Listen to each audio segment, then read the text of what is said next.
We all grow up with our own understanding of bullying, with a focus on a bully and a victim of bullying. But here, Helle Rabol Hansen, PhD of the Danish School of Education, tells us about a new understanding of bullying that focuses on relationships and dynamics within groups of children. This is the view of children, and understanding of bullying underpins the organization Free from Bullying.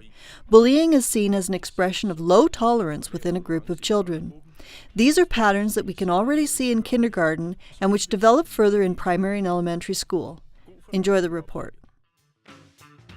I'd like to present a new way of understanding school bullying. This is an approach that is based on many years of study of what actually occurs when school pupils bully one another. With new ideas, I believe there is a need to think in new ways about bullying. And why is that? It's because although many years of intervention directed against school bullying is admittedly headed in the right direction, in that there is less bullying, there is one group of pupils that intervention has not helped, and that is those pupils that are bullied almost continually. Therefore, we have to take a new approach and be critical about how we have considered bullying up till now. And in order to better understand this new way of viewing bullying, I would like to start with the presentation of a story about Matthew.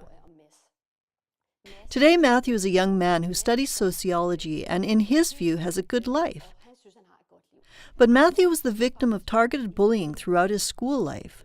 What he experienced was that everything about him was singled out as wrong by his classmates. It was his way of walking, it was his way of talking, it was everything he came out with when they were talking. It was his way of being a school pupil, it was his interests, it was his way of eating, it was his parents, it was everything. And Matthew tells us that by the time he left school, this form of bullying had become so constant that it was the way the class related. For example, he mentioned an episode which is very clear to him. One day, a girl threw a glove which hit him. This resulted in a game in which no one would pick up the glove because it had been touched by Matthew and had become disgusting. He sat in silence in the class with that experience. There was no one who would pick up this glove, not even at the end of the school day. They would rather avoid a glove or anything else that had touched him. We will now digress from this story about Matthew, but keep the story in mind because we'll be returning to it. In the meantime, I would like to say something about how for generations in Denmark, in Scandinavia, perhaps around the world, people have regarded bullying. The way people have viewed bullying was in fact to do with personalities. People have expressed their understanding of bullying with statements like, "Here is an aggressive person who has come into contact with a weak person." This has meant that we have been extremely occupied with placing the blame in one place or another. We have thought, this person hasn't had a proper upbringing, which is why he's a bit aggressive, or she's a bit overweight, or he's a bit shy because he lacks self-confidence, and so on. A year ago, I carried out work with a colleague in conjunction with children's organizations, which caused us to wonder about the way we understood bullying.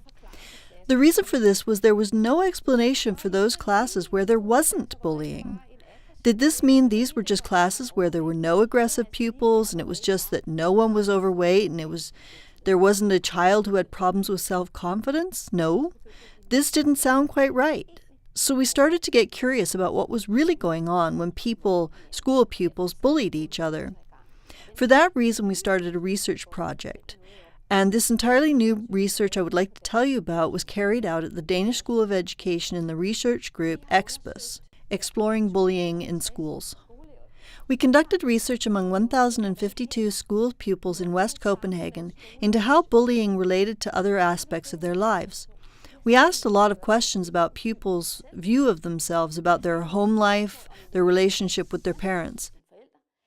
There were a lot of questions about pupils' experiences of attending class and about pupils' experiences with their class. These revealed a very clear result that there was just one of these question groups that had a direct relation to the occurrence of bullying in class, and that was the question about class environment. Understood in that way, the more pupils who answer negatively with regard to their relationship to the class, for example, "I'm afraid to voice my opinion," or In my class, there are some who make all the decisions, or in my class, you have to be careful what you say. Responses of that nature.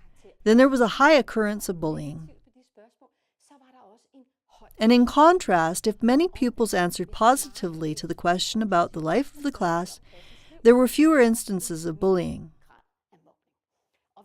And what can we use these results for?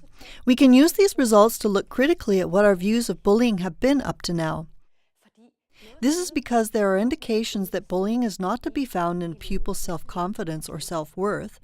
There are factors which suggest that the cause of bullying isn't primarily to do with upbringing. It doesn't have to do with body shape. It has to do with culture which exists in the class. And that culture could well be a culture of bullying. And how does that come about? If the class doesn't have anything to unite around, if it isn't united about going to school together, here in 5A we are together to learn our lessons, and so on, then there are other things which will unite the class.